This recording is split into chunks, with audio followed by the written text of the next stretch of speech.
Head Lynx Tour in the Champagne, 17 gauge, 1.25 millimeters. What happens when we drop the tension a little bit? We're going to go for full bed at 48 pounds.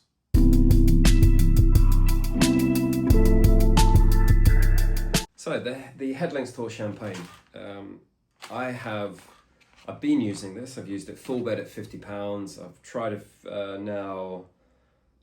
now a hybrid with Head Hawk. Why? Probably, people who've been watching videos now are sick of me saying, well, or maybe not. Maybe they're happy for me to reaffirm. What is it I have loved about this string that's made me buy a reel? Number one, fantastic feel, great spin, amazing control, really nice ball pocketing. It sort of, really does feel like you're grabbing the ball and throwing it even when the ball's being pummeled at you really hard. And I found it to be a really sort of pleasantly durable string where for me, I consider if I get to sort of 12 to 15 hours with the poly, that's doing pretty well. I'm not really too interested in it lasting beyond then. And compared to, let's say, I've got a racket strung up in Technifiber Razor Soft in the carbon, which has started locking up after about sort of an hour or so. Locking up, I mean, it's notching both strings. It's still moving, but it's notching, whereas this notched, but I didn't find that really happened till a little bit later on. It's been great, and 80 pounds for this reel, albeit that was on special, but you know what, there's always specials on, right? Nothing's ever full price.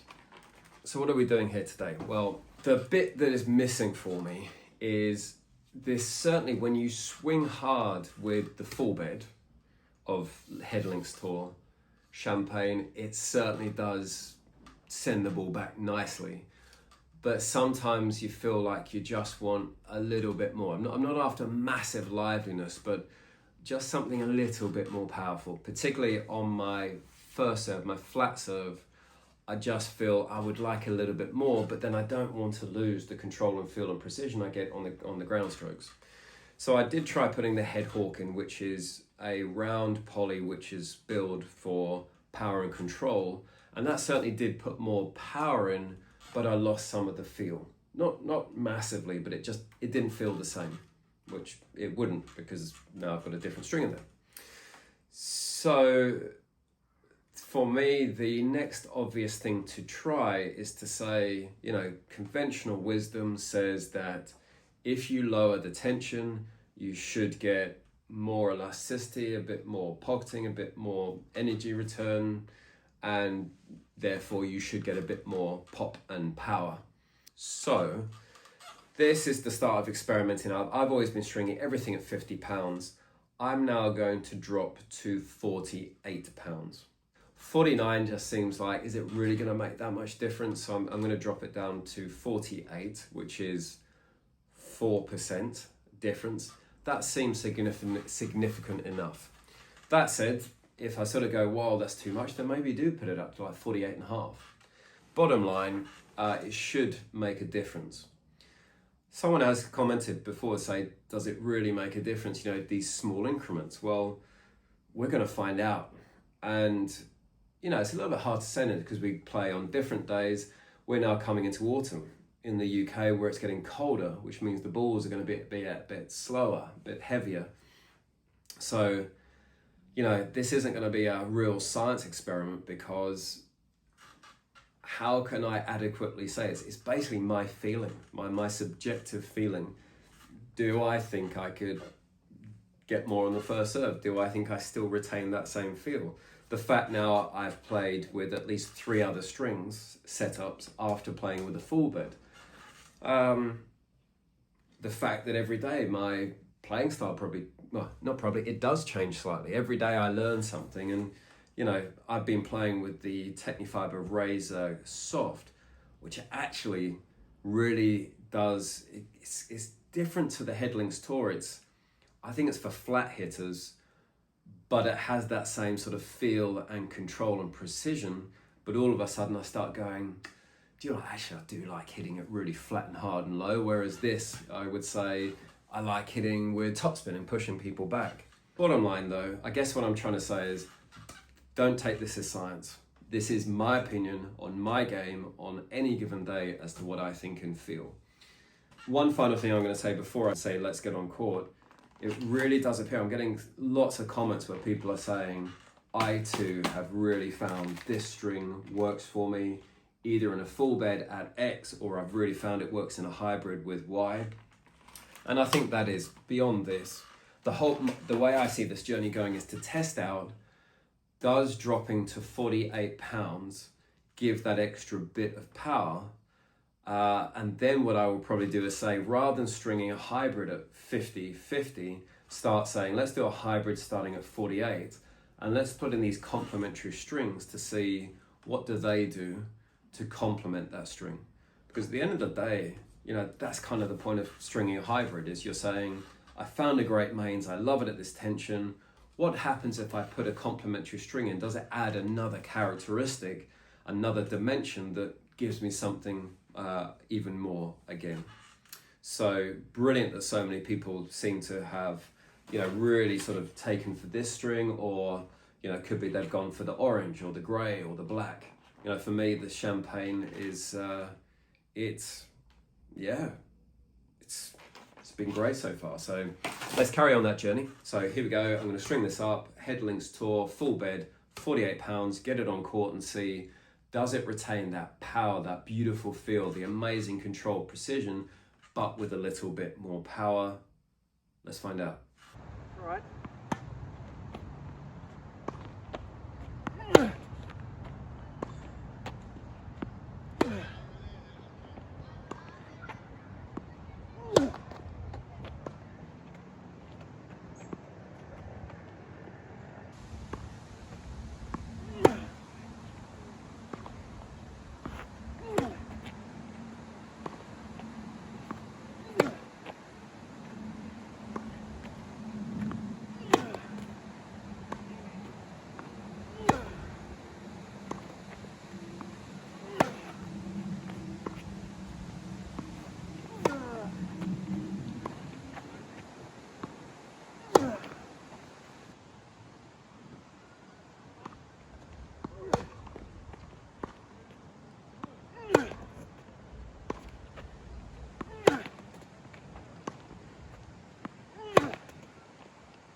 Okay, so the Head Lynx Tour Champagne 17 gauge, 48 pounds in a full bed. Now I have to be honest that, so I recorded the first part of that video probably about 5 days ago. So I tend to, so at the point of deciding I'm going to use it, I like to do a bit of an intro so I can capture my thoughts before I used it. But then, you know, I was testing another string, but also frankly, I do have a life. I have work, I have family, kids have gone back to school, so you know what, I kind of had to park this. I have hit with it a couple of times, but it was like, today was the day that I really got to go out and give it a good going over. Now, I have already tested out the Head Lynx Tour Champagne in the main with the Head horsepower in the crosses, both at 48, and I found that gave a really pleasing amount of power increase while not really affecting the overall feel. It did sort of flatten out a bit, and I did feel like I wanted to hit flatter as opposed to putting more spin on, but I liked it. And I've got to be honest, I kind of thought to myself, that's it, because I did take this racket with the full bed of champagne onto court, and I was like, right, I'll give them both a go, and I just never gave this a go because I was like, I don't want to. I like the Head Hawk power. So quite simply, that means, or does it? Maybe not. What I'm trying to say is I didn't really think I was going to enjoy playing with this. I thought it wasn't going to give me enough because I've been craving that bit of extra power. Now, doesn't stuff sometimes move fast? Like, things can change very, very quickly. So something I've been quite conscious on, something that's been great, and this is a topic for another day, even though then I go and talk about the topic and then I'll talk about it another day as well, you know, is how much in doing these videos and doing the little segments where I sort of have it myself hitting, I've always used a camera, an iPhone, to record myself, and I think it's the best thing you can do. I don't know if it was in the book Essential Tennis, where they talk about, you know, that their recommendation was, don't bother hiring a coach, go and spend your money instead on a tripod and a camera and film yourself. Now, I don't know I'd go to that extent, but of saying don't use coaches. A good coach is worth gold. But I do agree, everybody, if you're wanting to learn tennis and you don't have a tripod and you're not recording yourself, then you're going to struggle, because this sport, and again, this is a topic for another day, most of the time we can't actually see what we're doing, and we think we're doing what we want to do, but if you actually recorded yourself, you'd go, I'm not really doing that at all, am I? You know, there's a disconnect between what you feel and what you're actually doing. Now, so I've always recorded myself, but what I've never done is edited it so that it's just, you know, there's no gaps in between where you're walking off to get the balls, or, you know, the bits where you're sort of thinking or walking around. I've never edited it down so you just see shot after shot after shot after shot. And now that I do, it really does make the stuff that you go, wow, I can really see where I'm going wrong with the forehand or the backhand or the serve or the smash, the volley, the slice, the half volley, the drive, the lob, the backspin, topspin, flat. You get the message. Everything needs improving. But the one area I've got to be honest, I've struggled with massively is my forehand. I think it is the hardest shot to learn because there are frankly so many ways you can do it.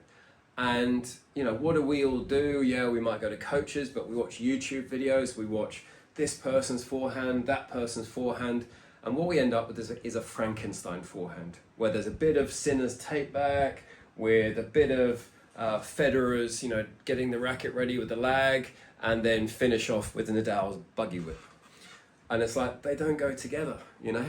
And you end up just, nothing ever seems to work, and then you say, well, that didn't work, so I'll change this and that, and blah, blah, blah. So the point is, it's taken 3.5 years, and I finally feel like I've got some of the basics down. And actually, it happened in this session, and there's a little video segment here, which I'm going to put up, where basically, I've been struggling with racket lag, but also how to kind of, you know, now I realize, you know, people talk about leading with the hip and the shoulder, and almost you lag the arm and then the racket behind and whip it through. I've always felt like the racket's coming through at the same time as the head, the racket's coming through at the same time as the hip and the shoulder, and then I end up sort of hooking it, and I never get the racket whipping round. So this little segment here, you'll see I just finally sort of got, and I was like, how do I do this? And then what I thought was, if I leave the arm, almost reach back as I initiate, actually start what would be my swing, and I wasn't thinking this, but then I saw back and went, well, that helps me lead with the hip and the shoulder, and then I can whip through, and as long as I'm watching the ball. And it was like, wow, that works. Now, why is that relevant to this? Because, and I mentioned this in the Head Hawk Power review, where I feel like I'm at a crossroads, where basically I'm saying, I love the feel of Head Lynx Tour Champagne, but I want more power. Now, there are at least two ways of getting more power. One is, probably the quick fix, is just to stick a string in, whether it's a multi-filament or a soft poly or stringing lower. That's kind of a quick way without changing any technique to immediately get more power. The trouble is, without great technique, you tend to find you make mistakes, or you can't direct it, or you don't get the feel, or timing doesn't seem quite right, or you use a lot of energy, and so on and so forth. So I've sort of gone the other way to generate more power is actually to have really great technique that efficiently and effectively uses the kinetic chain to transfer power and energy into the ball with very little effort. And as well as that, I was watching Alcaraz and Sinner in the US Open final, and particularly Alcaraz. I mean, when he hits that forehand, when you could just see him line up and he kind of dances over and goes and lets out a big rah, and the ball just, literally goes 100 miles an hour plus, you look at that and you go, I feel like an idiot. I feel like an idiot that I can't do that. He looks so loose, and he's got that nice lag and that whip, and he's clearly using his whole kinetic chain, and you go, I am not good. I need to get better. Not that I will ever be Alcaraz, but I looked at that and went, the smile on his face and the outcome of that shot, I want some of that, thank you very much. So I think for me, bottom line is, I went out and the first half of the session where I was hitting there, I was getting a bit angry because it was like no matter what I did, I just couldn't get that right. I couldn't get my timing, and I was trying to hold the arm, and then I was trying to, think about whipping the wrist, and nothing was working. And then all of a sudden I hit a shot and I lined up, and it's like I just sort of went through with the shoulder and the hip and then lagged and whipped through, and I went, hang on a minute, I just did something there. And that's where that little video where I'm just shadowing it just here on the screen. This is me basically, and you can kind of see all I thought was, almost as I swing, let's, leave the arm behind or reach back and then lead and then whip. And straight away, the rest of the session, I was like, ooh, this feels good. But the other thing, coming back to the review of this string, all of a sudden I went, I'm suddenly getting more power out of a string bed that last week I wasn't getting the power I wanted from, because I'm using my kinetic chain to efficiently transfer energy into the ball. Same with serving. I was out cracking some balls yesterday and I was like, do you know what? Power, yeah, you can stick some looser strings, and I could probably string this up with synthetic gut and be serving 130 miles an hour, but then I wouldn't be able to play the rest of the game because the balls would be in the fence. And it's like, actually, I did one thing. I've been moved back to pinpoint stance, and I suddenly went, do you know what is the thing about serving is the power comes from your legs. And I suddenly went down and sort of got much more down and really drove up with my legs, and it was like straight away, as I had a loose wrist and snapped, I got more power. And I suddenly went, because the other thing I was thinking, I know I'm rambling here a bit, but I was looking at Sinner, and I know that Sinner plays with a full bed of poly, and I looked up, and I don't know how correct this is, but I can imagine it is. He's stringing Head Hawk Touch at 61 pounds in a full bed, and that's a low powered string. And something I always went was, how come these pros can get so much power out of a low powered stiff bed of poly, and I'm struggling to do anything? And the answer is, they have great technique, they have great biomechanics.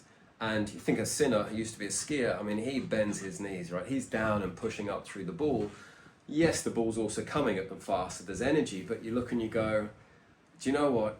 If you really want to do this, then actually, if you want power, I would first look and say, look at your technique. Is there something you can do? Are you bending your knees? Are you driving up through the ball? Are you loose? Is your wrist loose? Are you actually deploying that kinetic chain? Because if you're not doing that, you could probably argue to say, don't go hunting for it from the racket, because that seems like you'll end up in a dead end. You know, almost like you'll always keep on going, can I just string a little bit looser again? And can I put a bit more topspin on to keep it in the court? You know, well, actually also, couldn't you develop great biomechanics and get a great kinetic chain going with nice looseness?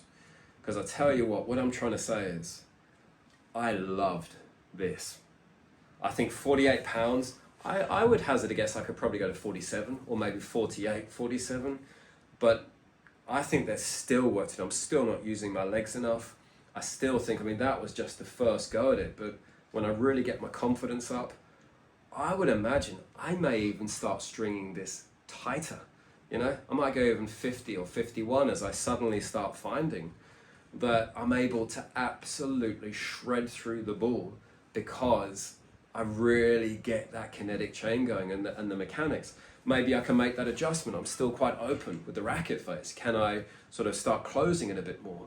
And then you really sort of get that turn and whip. I don't know. So bottom line, I'm actually now, I think the crossroads is to say, do I seek power out of the strings, which frankly I could just go and put a multi-filament in the crosses and I'd get immediate power? Or do I turn around and say, actually, what I'm going to find if I get this right and start developing those, you know, those biomechanics and get that kinetic chain really working, I'm actually going to want control, because these things, you know, the string and the racket, you know, if you can get that big racket head speed and your weight going through the ball and get your timing right, you should be able to crunch that ball. In fact, not should be able to, you can, because we watch professionals doing it day in, day out. You know, actually, you probably want less from these things as opposed to more. So what I'm trying to say, I don't think this will work for you if you want some easy power. I don't think this will work for you if you're using your arm a lot, you know, which nothing wrong with that if that works for you, you know, so it's not a criticism, because I'll tell you what, there's a part of me that says, do I really understand what I'm about to do? Do I really understand being a non-professional, not training full-time with very limited capacity to really focus on this stuff, who's also got a job and home life and children who are learning and frankly very little mental capacity to really retain knowledge between sessions so that I can get consistency? Do I really want to be going down this path to explore advanced biomechanics to try and develop basically professional level kinetic chain and technique? The answer is yes.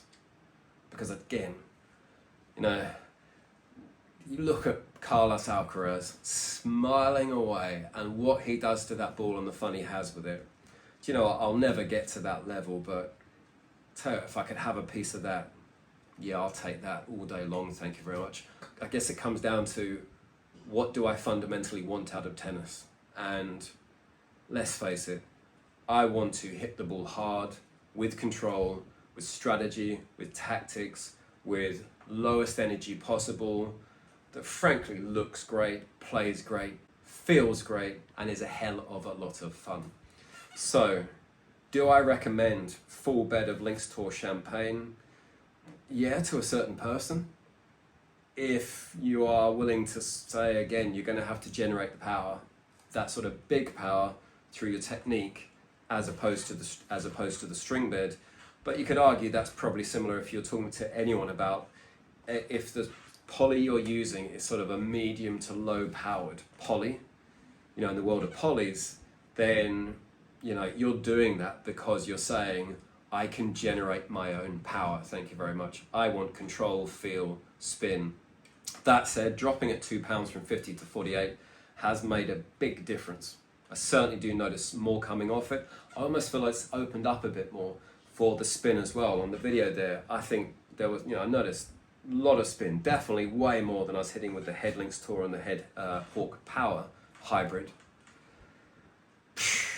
Question is, where to from here? And the answer is, I'm actually quite keen to try Solinco Mark 10. I'm also quite keen to try Head Hawk Touch. Not sure whether I'll do that full bed or as a hybrid. I mean, let's do it all. Anyway, bottom line, Head Lynx Tour Champagne, 17 gauge, 48 pounds full bed. Definitely added more power compared to when I was strung at 50 pounds. And, you know, it's certainly opening up a whole lot of doors to encourage me to think about the rest of my game, particularly how I develop efficient, powerful technique. Brilliant game this is. Loving this journey.